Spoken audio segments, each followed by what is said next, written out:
Ils sont un peu comme les troubadours au Moyen-Âge qui allaient gagner leur pitance de château en château. Oh non, je n'irai pas jusque-là. Moi je trouve ici, quand on voit Cédric Gervy, quand on voit tout ça, je veux dire, c'est des gars qui, on sent qu'ils aiment bien ça. Je veux dire, ils font ça parce qu'ils aiment bien, parce que c'est... si après ils peuvent gagner leur vie à côté de ça, c'est bien, mais je veux dire, c'est beaucoup de gens qui font ça pour l'amour, je pense, de leur métier. Allons la boire.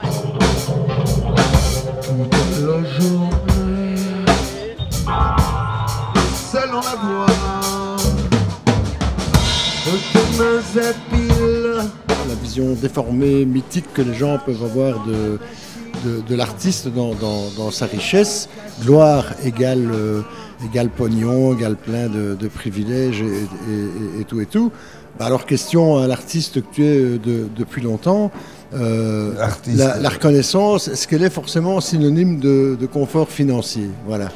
En règle générale, malheureusement, quand on arrive à la réussite populaire, on subit une telle pression, on vit tellement mal en fait son quotidien que ce pognon, il n'y a rien à faire.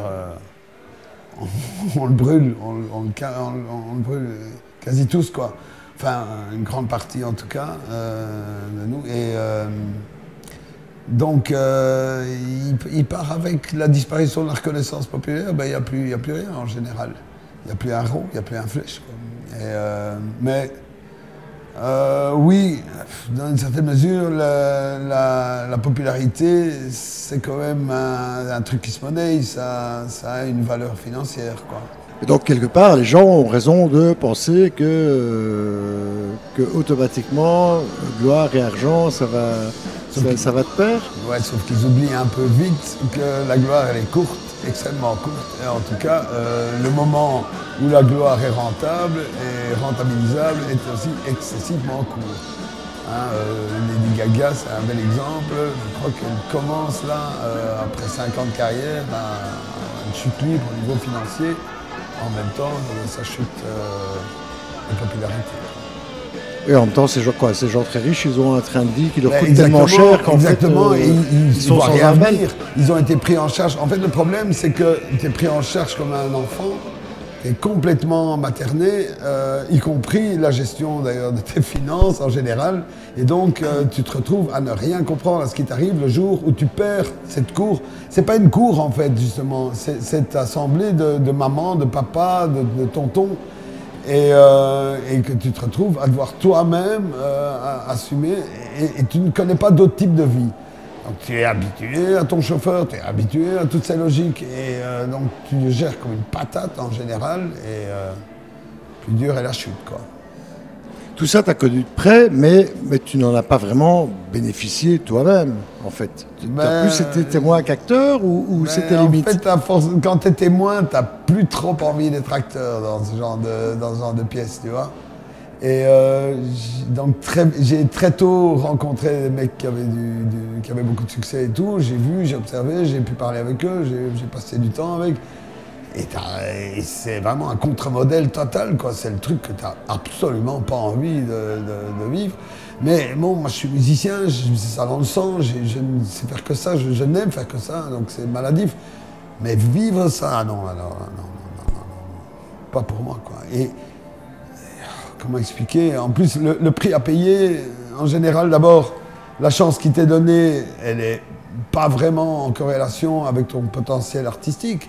C'est pas ça qui joue, c'est pas ça qui va faire qu'on va miser sur le cheval. Et donc, Ça aussi, c'est un truc où tu es un peu perdu, tu sais pas pourquoi finalement on a décidé de te mettre en avant.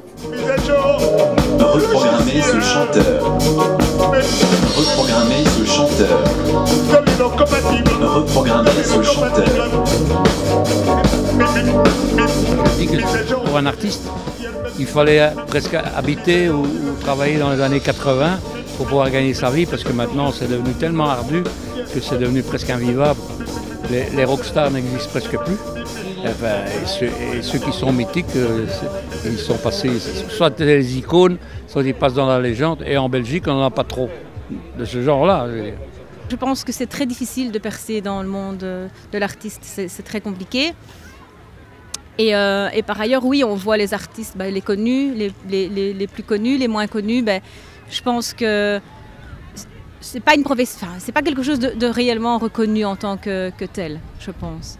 L'artiste n'accédera à l'hyper-popularité que si le gâteau est partagé. Et plus il y a de parts, plus il a des chances de monter. Donc ça aussi, c'est une perversion du système. Maintenant, ceci dit, ça a tendance à changer aujourd'hui.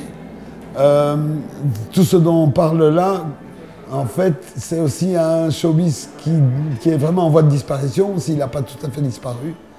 Avec l'explosion de la bulle Internet, depuis 2007, le métier a basculé complètement. Et tu vois des mecs comme Stromae, par exemple, gérer en patron d'entreprise leur affaire, ce qui était totalement inenvisageable il y a 10 ans. 10-15 ans, quoi. Non, mais même il y a 10 ans. Les mecs auraient dit net, stop, quoi. Pas de boîte de disques, t'as rien, tu partages pas, mais va te faire foutre. Et donc il y a une grande part de ces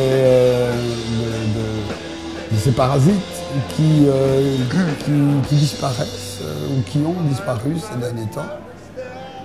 Les avocats sûrement pas, mais d'autres, les éditeurs, les managers, tout ça, c'est devenu... ça a vraiment tendance à disparaître, les boîtes de disques aussi. C'est un travail, on ne pond pas de la musique comme ça, je me réveille, c'est pas mal. Non, il y a tout un travail derrière et ça devrait être reconnu. Non, mais c'est vrai, ils branlent rien à part leurs concerts et leurs compositions. Sur le côté, je suppose qu'il y a des artistes qui... Enfin, tout le monde ne vit pas spécialement de la musique, donc il y a des artistes qui ont un boulot sur le côté pour continuer à vivre, et je suppose que... Enfin, ceux qui vivent vraiment de ça, ils ont déjà quelques années derrière eux.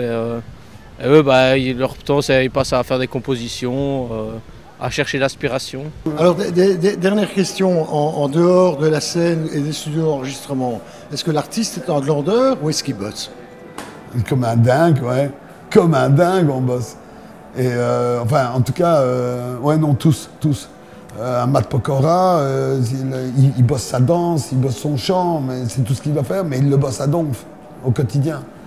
Et moi, je bosse pour pas crever, pour pas me noyer, pour réussir à faire savoir que j'existe et tout.